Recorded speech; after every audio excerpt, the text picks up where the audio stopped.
Bueno, acá estamos en este nuevo panel de Statecast, unas conversaciones que hemos armado acá en este gran evento de Walmart. Te quería agradecer, Pamela Castro, manager comercial de Walmart Phronesis. Walmart Phronesis. Y lo que primero que te quería preguntar es, si tuvieras que definir el poder de la boleta en cuanto a lo que hacen ustedes, y la cantidad de boletas que tienen al año, que me contabas son 300 millones de boletas, ¿cómo lo definirías? Como infinito. O sea, me gusta esa palabra para definir lo infinito porque yo creo que todavía no le hemos sacado todo el provecho que se podría. Siempre se pueden inventar mejores y más análisis. Ajá. ¿Y cuál es el provecho que se le puede sacar o que se le está sacando ahora? Claro. Los principales insights, ¿cuáles serían? Los principales insights van en entender el comportamiento, que yo te diría que eso es clave en el retail de hoy día y en el retail del futuro. Y por supuesto el poder predecir también ciertos comportamientos a través de la continuidad de estas boletas. Ajá. Oye, tú estudiaste ingeniería comercial, también publicidad. ¿Cuál fue tu momento así como, oh, me voy a dedicar más a los datos, que igual tienen que ver con las dos áreas, pero te fuiste por otra tangente? Sí, mira, de hecho no me titulé de ingeniería comercial porque nunca me vi trabajando con números, esa es la verdad. Y me encantaba la publicidad, entonces toda mi especialización fue en marketing. Pero en un momento, después de tener a mi primer hijo, yo lo único que quería era trabajar. Entonces postulé a Kantar en algún momento y entré ahí al mundo de la investigación de mercado y me encantó, me apasionó la verdad. Y toda mi carrera ha sido en torno a eso. Entonces he participado o he trabajado en grandes empresas muy reconocidas. También estuve en Nielsen un tiempo, dunnhumby y ahora acá en Walmart Phronesis. ¿Y ahí cuál sería la diferencia entre trabajar en consultoras versus analizar y ver datos, proyectar datos desde el retail? La principal diferencia es el poder de la ejecución. Yo creo que los datos no tienen valor si tú no eres capaz de ejecutarlos. Entonces, cuando estás trabajando en una consultora, tú no tienes ninguna injerencia en la acción. En cambio, al estar desde el lado del retail, tú sí puedes ir y apoyar tanto a los proveedores como al equipo en retail para que sí se pueda ejecutar. Entonces ves esto mucho más rápido. Tú puedes tangibilizar el dato. Y eso es lo más diferenciador, la verdad. Perfecto. Si tuvieras que definir en corto Walmart Phronesis, el proyecto, ¿cómo lo definirías? Te diría que es pasión por la experiencia del cliente. Eso para mí es en corto, porque el hecho de que hoy día estemos exponiendo datos para todos los proveedores en igualdad de condiciones y para incluso mismo Walmart internamente y ser como una gran fuente que esté unificando el comportamiento del cliente, nos permite siempre pensar en esta experiencia, porque incluso a los proveedores también les decimos, traten de no pensar solo en su marca o solo en su producto, sino en cuál es el potencial de la categoría. Y acá en el retail lo tienen súper en el ADN y siempre se trabaja en eso, en pro de la categoría. Entonces, siempre se está pensando en cómo mejorar esta experiencia en el cliente final. Para Walmart es muy relevante. Y en esa conversación con ¿el cliente es receptivo a los lineamientos que ustedes le pueden entregar? El partner sí, de hecho es bien receptivo. Los proveedores siempre han estado acostumbrados a trabajar con un montón de data. Hay otras fuentes de investigación también que lo hacen muy bien. Y hoy día el hecho de que lo tengan en Walmart facilita también la conversación con un equipo comercial, por ejemplo. Entonces ya rebotas menos al momento de llegar con un insight porque estás viendo al mismo cliente, es el cliente de Walmart, entonces la conversación fluye mucho mejor. La recepción ha sido muy buena, sobre todo después del lanzamiento que nosotros tuvimos en mayo, donde aquí los proveedores empezaron a formar parte de este camino o de este cambio inclusive de trabajar y muy positiva la recepción. Sí, ¿cuáles han sido los insights que ellos te han dado, por ejemplo? El feedback. Feedback desde primero, la plataforma está en constante desarrollo. Nosotros incluso a los primeros partners que sumamos le dijimos que esto era como un salto de fe, pero con confianza hacia el futuro. Y varios se sumaron en el primer año para darnos feedback y co-construir esta plataforma. Y luego de que hemos mejorado la plataforma, ya el feedback viene desde cómo nosotros como Phronesis somos un puente de visibilizar la información o el mismo insight entre el equipo comercial, por ejemplo, y el mismo proveedor. Entonces han encontrado que se fluye mejor en esta conversación, que efectivamente hay una colaboración, y te diría que el gran feedback está siempre en quiero ejecutar más. No solo el feedback, sino que incluso es la exigencia. Siempre se quiere más. Y para nosotros ha sido súper desafiante. Nuestro equipo de consultores está reinventándose a cada rato para poder sacar mejores oportunidades. Ajá. ¿Cuál es la definición tuya de una buena campaña de principio a fin? ¿Cómo, si lo tuvieras que definir en pasos? Mira, una buena campaña sería primero sí o sí detectar la oportunidad, pero medir el impacto potencial. Yo creo que nosotros siempre estamos acostumbrados a sesgarnos con grupo socioeconómico, rango etario, mujer u hombre, pero nunca pensamos en si realmente ese es el perfil del cliente que nos está comprando.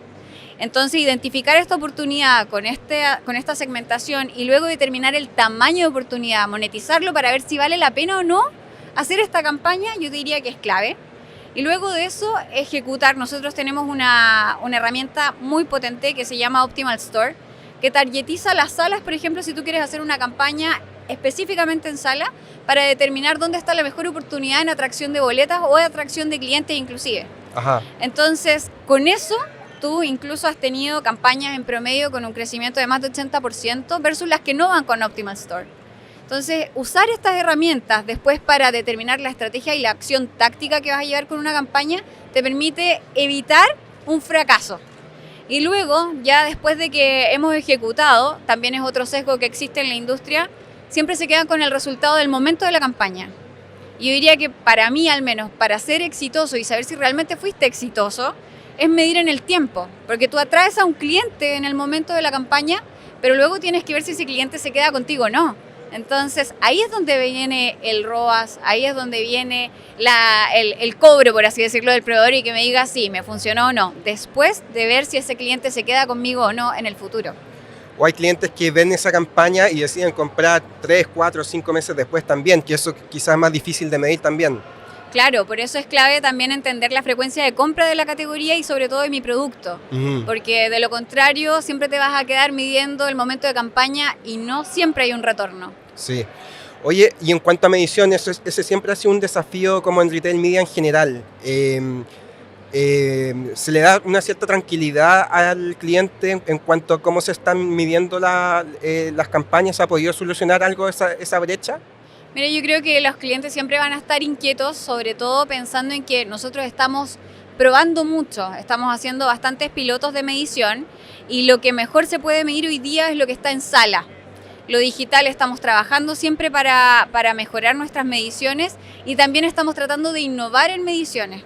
Al mismo tiempo queremos educar, queremos transparentar las metodologías que usamos e incluso en este sentido también pedimos feedback a los proveedores, cómo quisieran entender el número, para que también salgamos de los sesgos de solo el retorno. Entonces, te diría que vamos para cada vez tener una mejor medición, pero estamos en una construcción, en una co-construcción. Ajá. Oye, ¿cuáles serían para ti los principales desafíos de la industria mirando a 2, 3, 4, 5 años? Que esto va cambiando muy rápido además. Para mí yo creo que siempre el gran desafío está en la adopción. Es algo que nos cuesta mucho, el pensar que podemos hacer las cosas distinto a pesar de que siempre hemos estado mirando datos. Yo diría que los datos no son un invento actual. Sin embargo, el adoptar, el trabajar con los datos, el adoptar conceptos nuevos y el permitirnos accionar sobre ellos siempre va a ser un desafío. Sobre todo porque hay que cambiar mindsets que vienen desde hace mucho tiempo.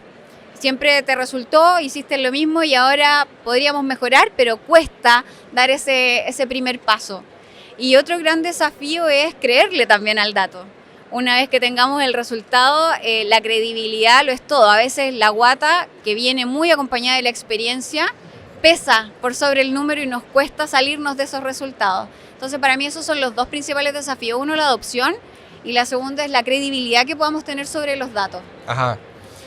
Y en ese sentido, pasar como, porque todas las empresas manejan y miran datos y todo, pasar de simplemente mirar datos de un dashboard a datos que son realmente accionables. Eh, es un paso cultural importante, ¿no? A dar cuesta convencer a la marca de involucrarse más en ese tipo de datos accionables. Mira, yo creo que las marcas, la verdad, siempre quieren accionar sobre datos, pero algo que es muy interesante en este mundo es que el número dice lo que tú quieres que diga cuando estás desde el lado de una marca. Se puede mirar de diferentes perspectivas, claro. Entonces, es como la política un poco. Es como la política, exactamente. Claro. Entonces, en ese sentido, yo te diría que el hecho de que los proveedores quieran ir a ejecutar con datos va a pasar mucho también por la conversación que quieran tener con su contraparte en pro del desarrollo de la categoría o conjunto, si lo queremos así. Y que el dato no nos diga solamente lo que nosotros queremos ver, porque hay muchos datos. Y el entendimiento pasa también por tratar de consolidar mucha información, pero también interpretarla de una manera bastante amigable. Nosotros estamos pensando inclusive en el futuro desarrollar, gracias a la inteligencia artificial, un agente que nos permita analizar mucho más rápido, ser más eficiente en el análisis y de esa manera facilitar el entendimiento para todos en igualdad de condición, sí. No solamente para uno a favor. Sí. Oye, yo por el lado he trabajado con Walmart Phronesis con la cuenta, y me preguntaba si para el cliente es relativamente fácil entender lo que hace Walmart Phronesis. Cuando tú vas y le explicas al cliente qué es lo que hace, ¿hay un cierto muro ahí o la conversación se da fácil? Mira, para algunos es fácil entenderlo porque están acostumbrados a trabajar con este tipo de información, y para otros no lo es tanto porque nosotros hemos venido a democratizar el acceso a los datos. Entonces, proveedores más pequeñitos que antes no tenían acceso a la industria con este nivel de información, hoy día sí lo tienen, porque nosotros tenemos una política comercial que es en igualdad de condiciones un porcentaje sobre el sellout del proveedor. Y estos proveedores que hoy día se enfrentan a esta información sí requieren tal vez más apoyo, más capacitación, pero una vez que ya entienden conceptos, la plataforma ha sido súper intuitiva. Y siempre hay un acompañamiento, entonces nunca los vamos a dejar solos en este aprendizaje. Yo te diría que es bastante fácil después de meterse un mes por lo menos a la plataforma. Oye, y en el mundo del Data Intelligence, ¿qué estás mirando? ¿Estás mirando a proyectos de afuera? ¿Hay algo que te inspire? ¿Algún tipo de proyecto para el trabajo que haces acá? El mercado en general, o sea, acá en Chile yo creo que estamos partiendo recién en esto. Hay otros que lo hacen muy bien. Walmart inclusive en el extranjero también tiene un sistema de Data Ventures y tiene Retail Analytics muy bien desarrollado. Siempre estamos mirando qué podemos hacer, pero algo que yo creo que aquí al menos ha sido clave es entender que no solamente tenemos que exponer los datos en un dashboard, sino que, por ejemplo, el equipo que hoy día tenemos en Walmart Phronesis vienen de consultoría dura, pura, y sabemos el tipo de análisis que los proveedores en su momento necesitaban. Entonces hemos tratado de llevar ese entendimiento a plataforma para que los módulos que estamos desarrollando sean un análisis ya predeterminado, no solamente un dashboard. Te diría que eso para mí es la inspiración, el entender desde antes la necesidad que tuvieron mis proveedores cuando yo estaba en otras empresas y llevarlo hoy día a la plataforma. Ajá. Oye, culturalmente, hablamos un poco como de la sociología del dato a través de estas 300 millones de boletas al año. ¿Qué es lo que has podido sacar un poco en limpio del comportamiento en cuanto a compra del chileno? ¿Qué tipo de país somos? Mira, yo te diría que somos un país bastante atípico dentro de Latinoamérica. Siempre se nos intenta comparar con Colombia inclusive, o en algunos casos con Perú, pero nuestro cliente es sensible, por así decirlo. O nosotros mismos, nosotros también somos clientes. Somos súper sensibles a lo que podemos percibir de una situación económica. Hoy día hay una sensación de crisis mayor a la que realmente tenemos y eso impacta en el comportamiento. Entonces siempre vamos a estar buscando promociones, vamos a estar buscando eficiencia de nuestro bolsillo, porque tampoco nos queremos equivocar en el momento de desembolsar dinero, y por eso es que inclusive hemos estado en momentos críticos económicos y nos atrevemos a premiumizar, porque no nos queremos equivocar, ¿cierto? Y eso es muy atípico. La gente por lo general cuando necesita restringir la economía del hogar, vas a irte a marcas B, por así decirlo, pero en algunas categorías te atreves a premiumizar acá en Chile. Y lo que me ha llamado la atención en el último tiempo es que el tamaño que tiene Walmart nos ha permitido pensar en que somos súper representativos del comportamiento nacional.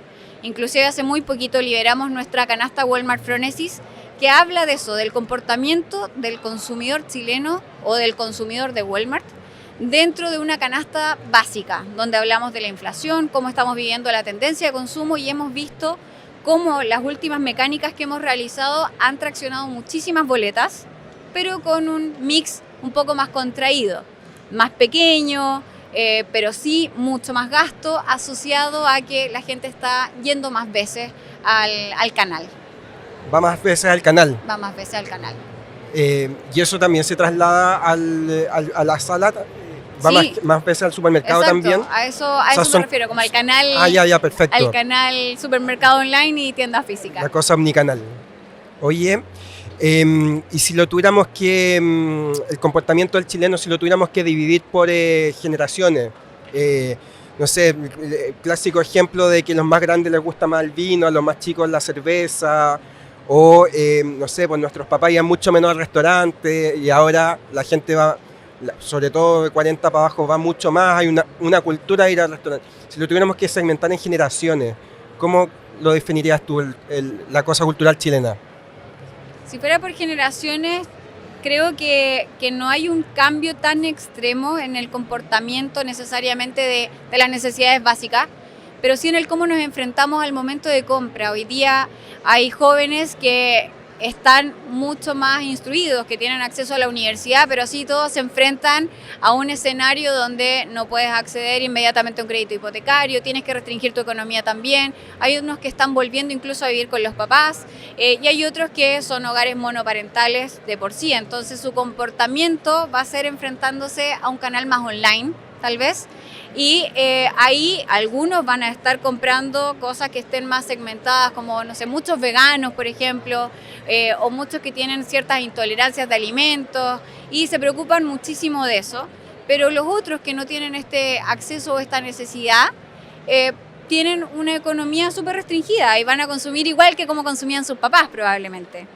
Yo creo que hoy día no es un tema tan generacional, sino que es como también el mercado ha cambiado y ha mejorado en oferta, en distintos puntos de venta, en cómo ha facilitado la compra. O sea, yo creo que la existencia del mundo online nos ayuda muchísimo en tiempo. Ha permitido también que todo lo que ha venido pasando en una ola de hace 20 años donde la mujer se inserta en el mercado laboral también gane gracias a eso, porque necesitábamos tiempo. Y ha sido no por generación, sí, yo creo que ha sido una evolución necesaria. Todos van cambiando, pero esto es como la economía, las generaciones son así, igual que la economía. Mira, oye, y a la gente le sigue gustando ir al supermercado. Sí. O sea, hoy más que nunca está la opción de no pisar un supermercado si uno no quisiera hacerlo. Pero el porcentaje de gente que sigue yendo al supermercado, que entiendo que es como un 80 y ¿cuánto por ciento? Hoy día nosotros tenemos 8 millones de clientes y tenemos el 80% identificado que está yendo también a sala. A sala mensualmente, Sí. en el fondo. O sea, en el año en general. Ah, ya, perfecto. ¿Y cómo lo explicas eso? Que a la gente le siga gustando ir. No sabría si te lo explico de la manera exacta, pero tengo mi hipótesis con respecto a que hoy día tú no te enteras de muchas innovaciones de producto porque ya no ves tanta publicidad, lamentablemente. No estamos viendo televisión abierta, sino que todo está en streaming. Y eso también genera de repente necesidades de conocer y entender.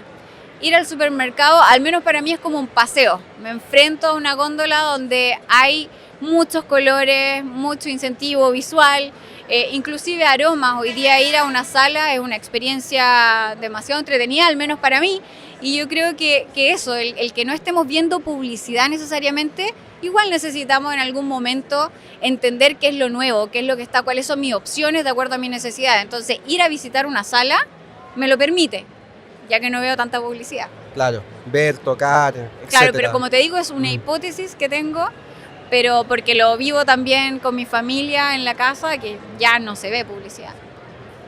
De más, totalmente. Oye, para ir cerrando, ¿qué consejo le darías a alguien que se quiera meter o involucrar profesionalmente en el mundo del Data Intelligence? ¿Qué es lo que es una carrera que por ahí no se te viene a la mente inmediatamente cuando uno piensa en prospectos laborales? ¿Cuál es el recorrido que habría que hacer? Yo creo que solo curiosidad, no hay una carrera para esto, no necesitas ser ingeniero en algo específicamente. Me he topado con profesionales que han sido músicos y que son increíbles en esto, profesionales que vienen también de la química, también son tremendos en esta industria. Es solo curiosidad el querer entender a las personas, el aprovecharse de las nuevas tecnologías que están apareciendo todos los días y el querer hacerlo. Tampoco hay una edad para empezar, yo te diría empezar, sobre todo porque esto es algo que está partiendo, en Chile todavía están haciendo y hay tanto por desarrollar que hay que hacerlo cuando quieras, la verdad. Ajá. Es mucha curiosidad y hacerlo. ¿Pero hay algún, por ejemplo, diplomado que alguien puede hacer como para al menos entrar a una consultora o a una empresa como esta? O... Yo no he hecho ningún diplomado, no conozco específicamente de Retail Analytics, ahí soy una ignorante, pero sí hay muchos posgrados en relación a Customer Insight o Customer Perception, Customer Knowledge. También te puedes encontrar con un montón de cursos relacionados a la inteligencia artificial que están en línea con esto. Entonces, cualquier curso que te lleve de alguna manera a entender al cliente, ya sea desde el lado tecnológico o desde el lado de la sociología, para esto te sirve plenamente. Perfecto. Pamela, muchas gracias por venir a esta nueva sesión de Stagecast. Muchas gracias por la invitación. Gracias. We are Raven.